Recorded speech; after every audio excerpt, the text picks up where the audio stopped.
Vamos, nesse momento, lemos a doutrina bíblica acerca do sétimo mandamento, que está no domingo 41 do Catecismo de Heidelberg, as perguntas 108 e 109.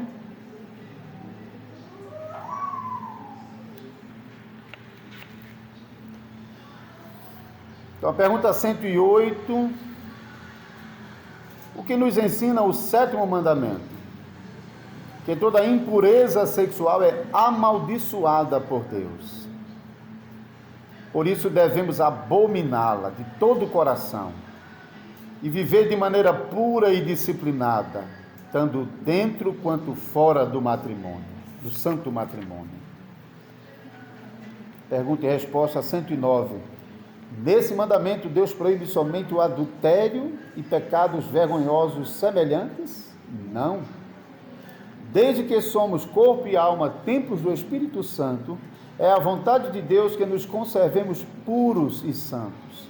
Por isso ele proíbe todas as ações impuras, gesticulações, palavras, pensamentos, desejos e tudo que possa nos induzir à impureza. Agora vamos ao texto de 1 Coríntios, capítulo 7. Vamos fazer a leitura desse capítulo, que é um capítulo inteiramente dedicado ao casamento, à união entre um homem e uma mulher de Deus.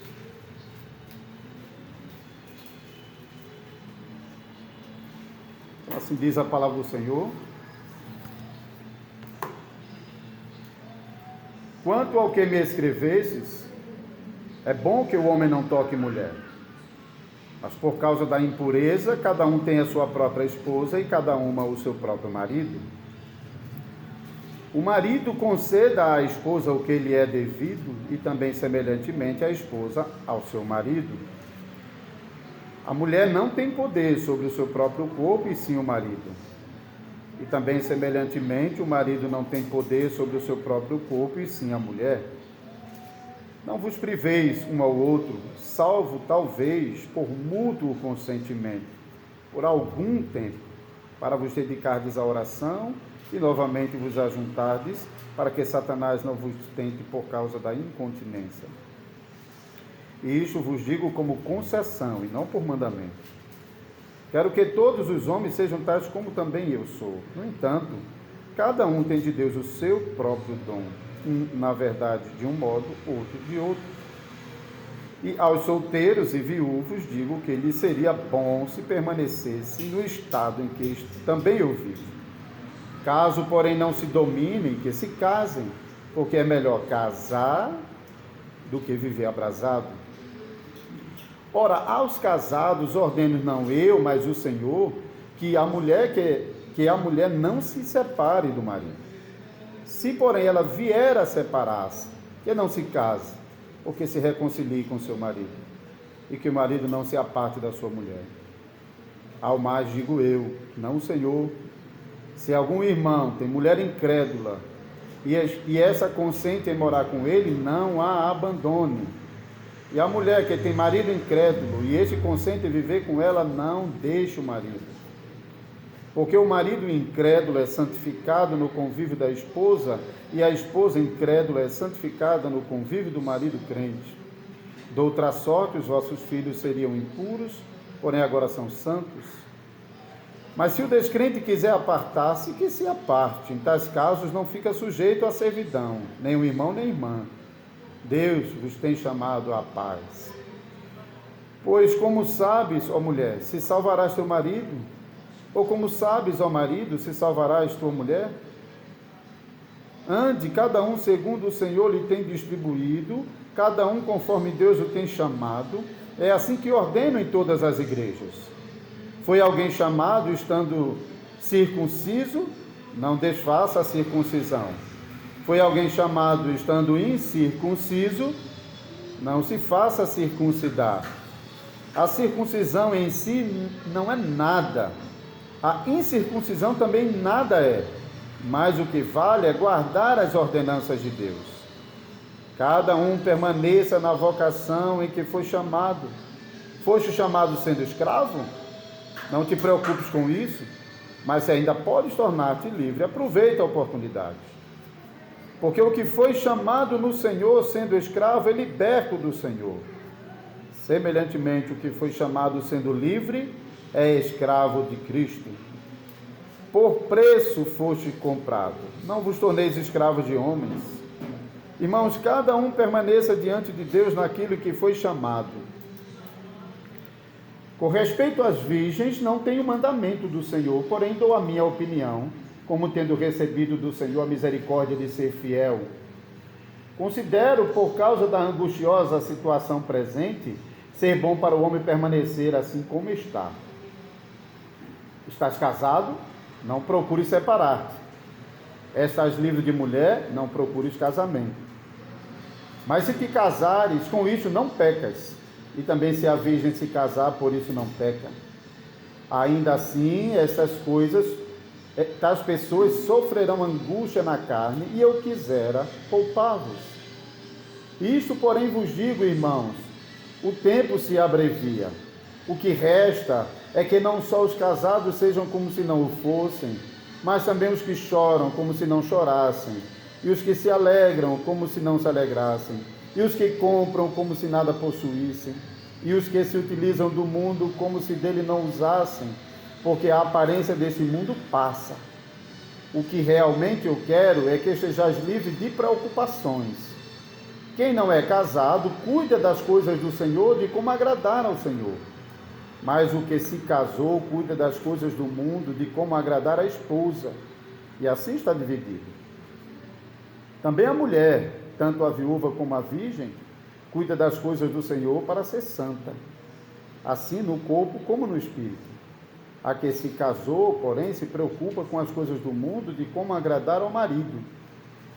Digo isto em favor dos vossos próprios interesses, não que eu pretenda enredar-vos, mas somente para o que é desonroso e vos facilite a consagrar-vos desimpedidamente ao Senhor.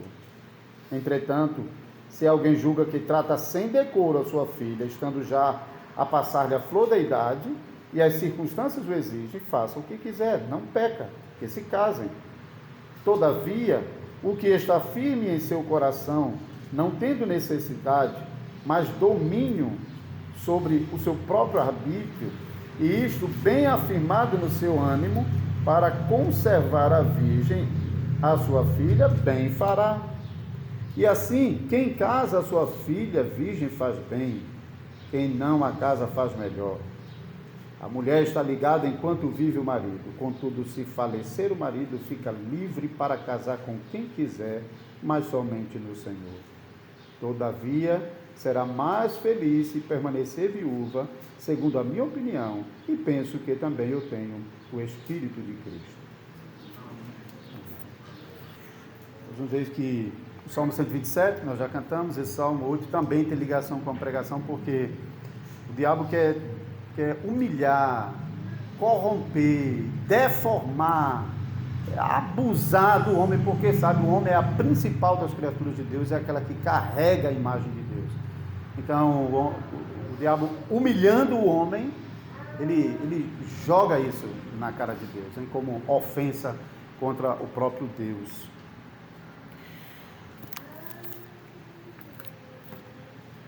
Então, a partir de Êxodo capítulo 20, então, no versículo 14, não adulterarás. Nós vamos então usar essas outras passagens bíblicas, 1 Coríntios 7, também os Salmos 127, 128 e esse Salmo 8. Então, como explicação desses aspectos da doutrina, vamos buscar a presença do Senhor em oração nesse momento. Senhor Deus, nós pedimos o Teu auxílio para que a Tua palavra que nos é lida operando milagre em nós, sustentando homens e mulheres que de outra forma seriam completamente corrompidos e desgraçados em seu pecado, contra os quais eles sozinhos não têm condição de lutar. Mas nós sabemos, Senhor, que nós não estamos sós nessa luta. O Senhor está conosco. O Senhor não apenas está conosco, mas o Senhor está em nós. O Senhor nos enviou o seu Espírito, por meio do qual podemos lutar com muita confiança, na segurança de que pertencemos ao Senhor e não seremos derrotados. E a despeito de nossas fraquezas e pecados, podemos confiar que o nosso Salvador já providenciou para nós a redenção dos nossos pecados. Louvado seja o nome do Senhor por isso. Por isso, mais uma vez, pedimos a tua bênção sobre esse momento tão especial em que nós ouviremos a exposição da tua palavra. Em nome de Jesus Cristo nós choramos. Amém. Então, amados irmãos e irmãs do Senhor Jesus Cristo, nós estamos naquela sequência de pregações na segunda tábua da lei, que nos ensina a vivermos bem na relação com os nossos próximos. Então nós começamos com o 5º mandamento, que abre a segunda tábua da lei, porque o 5º mandamento fornece o fundamento para o cumprimento dos demais mandamentos da tábua da lei, que é o princípio da obediência. Sem o princípio da obediência estabelecido no 5º mandamento, não tem garantia de cumprimento dos demais mandamentos. Em seguida, nós ouvimos a pregação sobre o 6º mandamento, que nos chamou a defender a vida biológica, não apenas por impedir homicídios, mas por combater toda a intenção perversa do coração do pecador contra a vida. A pregação de hoje, então, continuando, falando sobre os aspectos da sociedade humana. Então nós ouviremos a pregação do 7º mandamento: não adulterarás. Então esse mandamento fala sobre a pureza sexual de homens e mulheres, não apenas dentro do casamento, mas também fora do casamento. Então essa pureza se manifesta de muitas maneiras. Nós lemos no catecismo inúmeros aspectos e maneiras como o casamento e até mesmo fora do casamento, homens e mulheres podem santificar o casamento. Então nós lemos na pergunta e resposta 109: desde que somos corpo e alma, templos do Espírito Santo, é a vontade de Deus que nos conservemos puros e santos. Por isso ele proíbe todas as ações impuras, gesticulações, palavras, pensamentos, desejos e tudo aquilo que possa nos induzir à impureza. Mas na pregação de hoje nós vamos focar um pouco mais sobre o aspecto da impureza ligada com a preservação da sociedade humana, que é o que a gente tem feito desde o 5º mandamento, hein? Então, casamento fala de relacionamento, um relacionamento amoroso entre um homem e uma mulher. O apóstolo Paulo, no capítulo 7 de Coríntios, começou falando desse relacionamento e começou aconselhando o casamento como um remédio abençoado contra a incontinência, contra os desejos, contra os impulsos da nossa natureza humana. Então, os versículos 1 e 2, ele diz: quanto ao que me escrevesse, é bom que o homem não toque mulher, mas por causa da impureza, da prostituição ou da contaminação, cada um tem a sua própria esposa e cada uma o seu próprio marido. Então, a própria palavra de Deus já nos forneceu o remédio apropriado para nós lidarmos com os desejos sexuais. Mas o apóstolo Paulo prossegue para mostrar que casamento não é apenas um remédio contra os nossos impulsos, mas lá nos versículos 36 e 38, ele fala da honra do casamento. Entretanto, se alguém julga que trata sem decoro a sua filha, estando já a passar a flor da idade, e as circunstâncias o exigem, faça o que quiser, não peca, que se case. Versículo 38, e assim quem casa a sua filha virgem faz bem, quem não a casa faz melhor. Então o casamento não é apenas para a incontinência, é mais uma questão de honra mesmo. E o mesmo apóstolo prossegue para falar que o casamento é a analogia mais perfeita do relacionamento de Cristo com a igreja, que é o que ele ensina em Efésios capítulo 5, versículo 22 a 33. Um homem e uma mulher vivendo na unidade santa do casamento reflete mais precisamente esse relacionamento entre Deus e a sua igreja. Não há entre as instituições humanas uma que reflita melhor esse relacionamento de Cristo com a sua igreja do que o casamento. Por causa disso, então, é que o escritor aos Hebreus, alguns sugerem que foi o próprio Paulo, diz no capítulo 13, versículo 4, digno de honra entre todos seja o matrimônio, bem como o leito sem mácula, porque Deus julgará os impuros e os adúlteros. Então, homens e mulheres solteiros santificam o casamento por se preservar para ele, e assim ele está honrando o seu futuro casamento.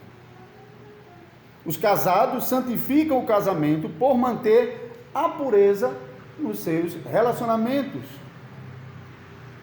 Então vamos ouvir um pouco mais sobre como a pureza no casamento, ou a pureza do casamento, funciona como um motor gerador de novas vidas, por meio do qual Deus assim garante a continuidade da sociedade humana.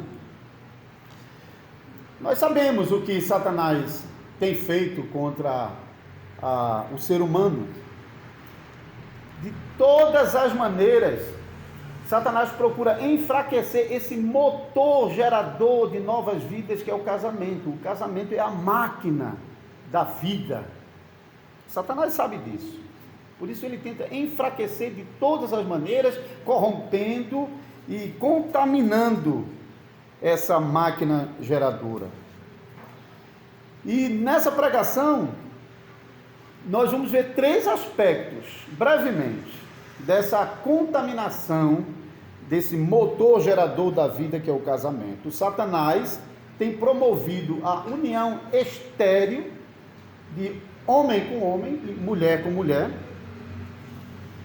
Satanás tem patrocinado um movimento de não casamento para atacar o motor gerador da vida, e tem também promovido o movimento de não filhos. Brevemente sobre esses 3 aspectos. A gente tem visto, hoje mais do que no passado, a nossa sociedade está impregnada com o homossexualismo. Em todo lugar que você olha, de todas as maneiras, o homossexualismo está assim, ocupando cada vez mais espaço em nossa sociedade. E em boa medida, com a nossa anuência, com a nossa negligência e às vezes até mesmo com a aprovação. Efeminados,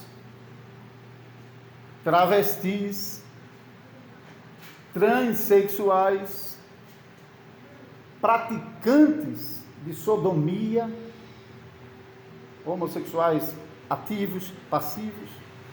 A Bíblia condena todas essas modalidades e manifestações de homossexualismo, porque a Bíblia condena a raiz de todos eles, que é o desejo pervertido no coração, como nós já vimos também na pregação passada sobre o homicídio. Então, Satanás tem promovido todo tipo de movimento de tolerância e de defesa do homossexualismo, porque ele sabe, no final das contas, a afronta que isso é a Deus. Ele humilha ele deprecia a obra mais preciosa de Deus, que carrega a imagem de Deus, que é o homem, e com isso ele não apenas afronta a Deus, como coloca sob ameaça a própria existência da sociedade humana. Porque se for levar a cabo essa perversão que é a união homossexual, isso levará inevitavelmente à extinção da sociedade, porque eles são naturalmente estéreis. As relações são estéreis. Então Satanás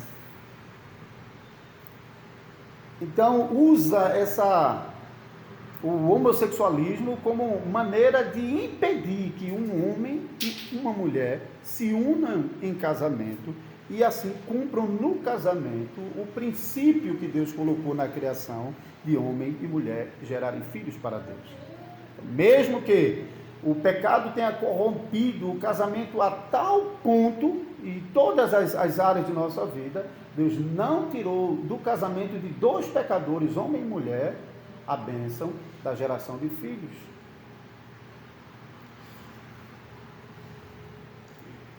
Então, Satanás usa homossexualismo, porque sabe que dessa maneira é mais um homem e uma mulher que não vão gerar filhos para a sociedade.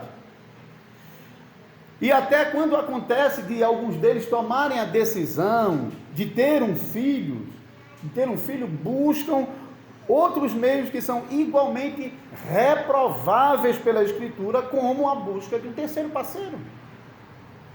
Então, é pecado sobre pecado. E depois de, então, terem o filho, isso só serve para, em seguida, corrompê-lo e transformá-lo em mais um homossexual, na maioria das vezes. Porém, apesar de todo o mal do homossexualismo, que infelizmente tem maltratado o nosso mundo e também a igreja, nós precisamos compreender que o homossexualismo é apenas mais uma manifestação da corrupção que desgraça a raça humana. Ele não é único, ele não é o pior. Devemos proteger por isso os nossos casamentos e os nossos filhos com a palavra de Deus, orando e construindo em casa um lar que proclame o papel bíblico do homem e da mulher.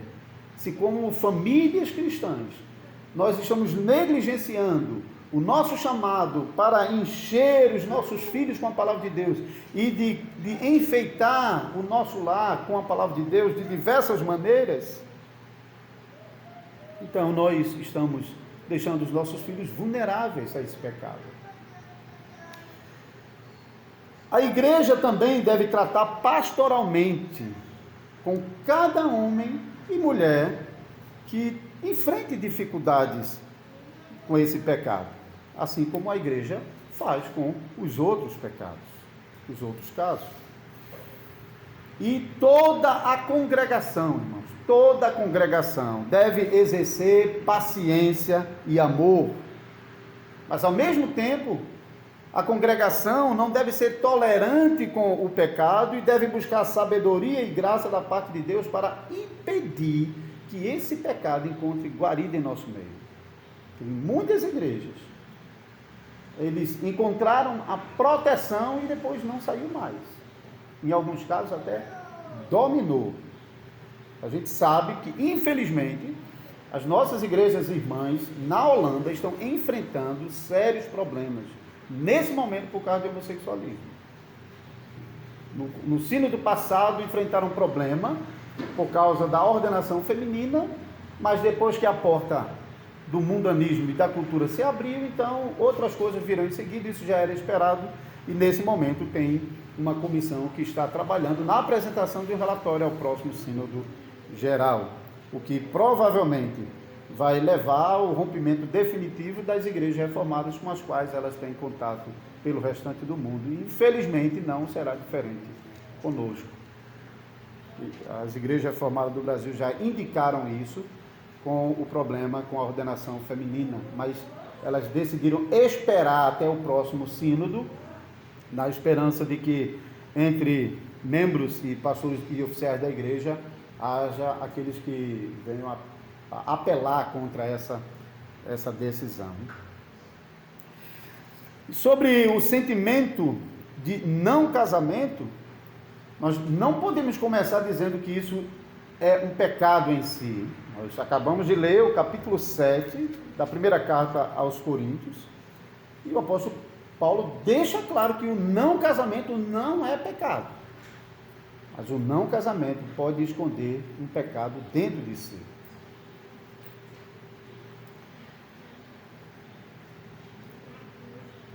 Coríntios 7, então, deixa claro que ficar sem se casar não é pecado. E até ele coloca nesse capítulo a solteirice como uma recomendação. É recomendável ficar sem se casar, por causa da nossa situação debaixo do pecado, que afetou seriamente o casamento. E Paulo também coloca um segundo motivo para a solteirice, que é a dedicação a Deus. Veja no versículo 35, digo isso em favor dos vossos próprios interesses, não que eu pretenda enredar-vos, mas somente para o que é decoroso e vos facilite a consagrar-vos desimpedidamente ao Senhor. Então, a solteirice, o apóstolo Paulo coloca até como mais recomendável, porque por meio dela nós poderemos mais desimpedidamente nos dedicarmos ao Senhor. Mas aquela solteirice para viver curtindo a vida doidado, como a gente vê nesse mundo, isso é pecado, é terminantemente pecado. Homens e mulheres devem fugir da alternativa do mundo para lidar com os desejos carnais. Então, as relações íntimas fora do casamento são pecados. O casamento é o remédio precioso que Deus nos dá, como nós lemos aqui no capítulo 7, para que nós possamos lidar apropriadamente com a nossa incontinência, com os desejos que eventualmente homem e mulher tenham e julguem que não sejam facilmente controláveis. Então, os solteiros que enfrentam dificuldade nessa área devem buscar mais intensamente a Deus, para que nele a sua alma possa encontrar o refrigério que ela precisa para manter a sua vida pura, até que Deus conceda-lhe a graça do casamento. Também é pecado quando pessoas não se casam porque não querem assumir as responsabilidades do casamento, que Deus mesmo colocou sobre essa instituição.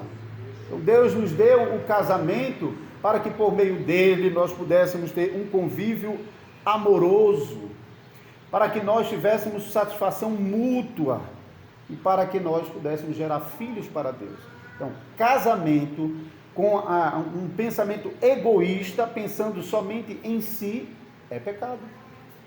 O casamento deve ser para visar o bem do outro e a glória de Deus. Então, jovens, e especialmente aquelas que estão aqui conosco, solteirice deve ser escolhida ou vivida para o serviço a Deus, para a glória de Deus, nunca para a satisfação pessoal. Ficar solteiro só para satisfazer-se é pecado. Crentes solteiros devem fazer essa avaliação sobre o seu pensamento sobre a solteirice. Vocês pensam em casar ou pensam em ficar solteiros? Por que vocês pensam em casar? Por que vocês pensam em ficar solteiros? Cada um de vocês conhece a si mesmo melhor do que os outros. E vocês sabem como é que vocês podem servir melhor a Deus. Como solteiros ou como casados? Então, a decisão de querer casar ou de querer ficar solteiro, é uma decisão que deve visar o interesse do crente em servir melhor a Deus. Não simplesmente em tirar proveito para si do casamento, porque inevitavelmente isso vai gerar desprezo para com outra pessoa e para com os propósitos de Deus no casamento. Por fim, o sentimento de não filhos. E como a gente está vendo, todas essas coisas estão dentro das igrejas também, não é só lá fora não. Desde o homossexualismo, ao não casamento e ao não filho, são tudo coisas que estão dentro da igreja.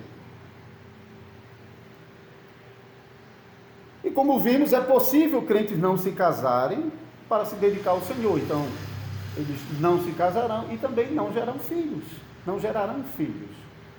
para assim dedicarem-se melhor ao Senhor. Mas não casar com o propósito de não assumir os compromissos do casamento e de propositadamente não querer gerar filhos, é pecado. Porque então não é para servir a Deus que você não está casando, é para servir a você mesmo, que não quer assumir as responsabilidades de um casamento e de suas consequências. Pode haver razões legítimas para um casal adiar os filhos e até mesmo para não ter filhos? Existem razões legítimas, existem.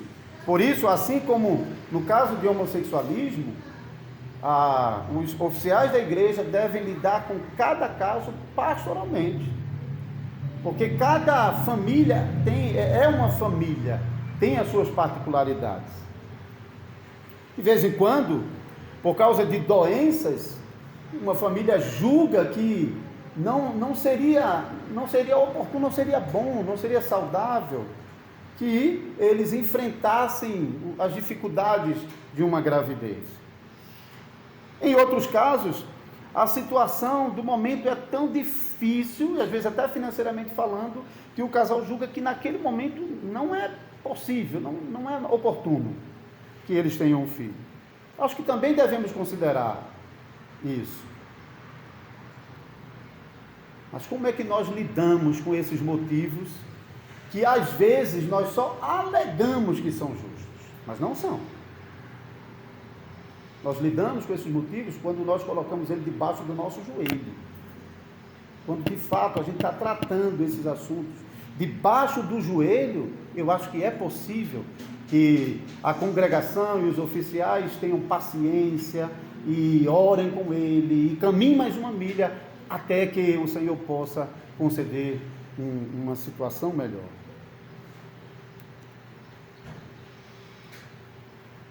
Mas nós devemos começar com aquilo que a Bíblia diz sobre filhos. O que a Bíblia diz sobre filhos. E o problema muitas vezes é que em casa não se fala em casamento, não se fala em filhos, não se prepara os filhos e filhas para o casamento e nem para a geração de filhas. E a consequência vem, porque isso vai cair como luva no pretenso movimento mundano e de oposição a Deus de não ter filhos. Então as famílias da igreja precisam falar mais sobre casamento e sobre filhos em casa, precisam ler mais textos bíblicos que falam sobre casamento, que falam sobre filhos. O casal também precisa buscar a graça de Deus para servir como exemplos inspiradores para os seus filhos, porque de vez em quando os filhos não encontram nos pais um bom modelo para serem um casal abençoado por Deus no seu convívio e também na geração abençoada de filhos. Então, se em casa isso não está funcionando, então não se espante se a consequência com os filhos no futuro for realmente desastrosa. A gente sabe que muitas vezes, a despeito de todo o empenho dos pais, nós não conseguimos impedir que os nossos filhos reproduzam os mesmos sentimentos anticristãos que estão no mundo. Mas e quando nós não contribuímos para que os nossos filhos fossem protegidos dos ataques que Satanás está infringindo sobre o povo de Deus, especialmente sobre os nossos filhos? Então, se as famílias em casa, nem mesmo as práticas devocionais estão ajudando para manter esse ambiente familiar, de agregação forte, então os pais estão perdendo uma oportunidade extraordinária, poderosa, de proteger os seus filhos contra a reação do mundo. Quem não faz isso, infelizmente, está demonstrando em atos que não ama os seus filhos, embora possa declarar com palavras que ama. Então, irmãos e irmãs, com todo o nosso esforço, devemos lutar para combater esse pecado, começando dentro de nossa própria fronteira, de nossa própria casa, e assim preparando os nossos filhos para não serem tão vulneráveis nesse mundo. O que a palavra de Deus diz, então, sobre os filhos? Então, só pegando esses textos que já foram mencionados no começo, o Salmo 127, versículo 3, nós cantamos o Salmo 127. No versículo 3, ele diz: herança do Senhor são os filhos, e o fruto do ventre, seu galardão. Ser os filhos como herança do Senhor significa que os filhos pertencem ao Senhor, são herança do Senhor, pertencem a Ele, mas também significa que eles são bênçãos que nós recebemos da parte do Senhor, porque essa herança do Senhor foi colocada sob os nossos cuidados. Então somos abençoados cada vez que nasce um filho e recebemos um filho no braço. E o Salmo 128, na parte B do versículo 3, mostra os filhos como o rebento da oliveira, a roda da tua mesa. Então, o retrato do Salmo 128 é aquele retrato bonito de um marido, uma mulher e os filhos cercando a mesa, hein? Esse retrato já não é tão popular hoje em dia, e você já não vê mais essa imagem. A imagem que você vê hoje em dia é de cadeiras vazias, às vezes só o homem ou só a mulher dentro da casa, porque não querem casar, ou o homem e a mulher, e as demais cadeiras vazias porque não querem ter filhos. Isso não é a imagem que o Salmo 128 coloca como uma imagem abençoada. A imagem abençoada é a imagem de uma família vivendo em amor e harmonia e gerando filhos para Deus. Então o Salmo 127 e o Salmo 128 se combinam para proclamar essa mensagem abençoada sobre as famílias de Deus. Mais um quadro para nós meditarmos. O povo de Israel passou 40 anos no deserto. Pense um pouquinho sobre o que é o deserto. É lugar bom para ter filhos? O povo de Israel, no deserto, um lugar hostil, onde comida era tão limitada que era preciso que Deus mandasse maná e codorniz do céu. Água era tão escassa que ele teve que pegar um lago que tinha água amarga e transformar em água boa de beber. E em outro momento teve que fazer essa água das pedras. Caminhar nesse deserto era tão desgastante que o Senhor providenciou uma coluna de fumaça para proteger e guiar o povo durante o dia, e uma coluna de fogo para guiar e proteger o povo durante a noite. As limitações do povo de Israel durante os 40 anos de peregrinação no deserto eram imensas, eram incontáveis. Era de se esperar, numa situação como essa, que a nação de Israel diminuísse de número. Porque não é um ambiente muito oportuno para casamentos e não é um ambiente muito oportuno para a geração de filhos. Mas isso não aconteceu. A nação de Israel não diminuiu no deserto. Ela continuou crescendo. E 40 anos depois, uma nova geração de filhos nascidos no deserto estavam prontos para substituir a geração incrédula dos seus pais, que saíram do Egito mas morreram no deserto por causa da incredulidade e da falta de confiança em Deus. O que movia o povo de Israel no deserto? Fé. O que dava aos israelitas a certeza de que eles conseguiriam criar os seus filhos num ambiente tão hostil? Fé. Confiança de que Deus é o dono do ouro e da prata. Deus é o Deus que governa sobre todas as coisas. E Ele governa sobre todas as coisas para o nosso bem. Nós confessamos isso. Por isso, irmãos e irmãs, no tratamento do assunto de filhos, de ter filhos, cristãos devem começar com fé, não com as dificuldades.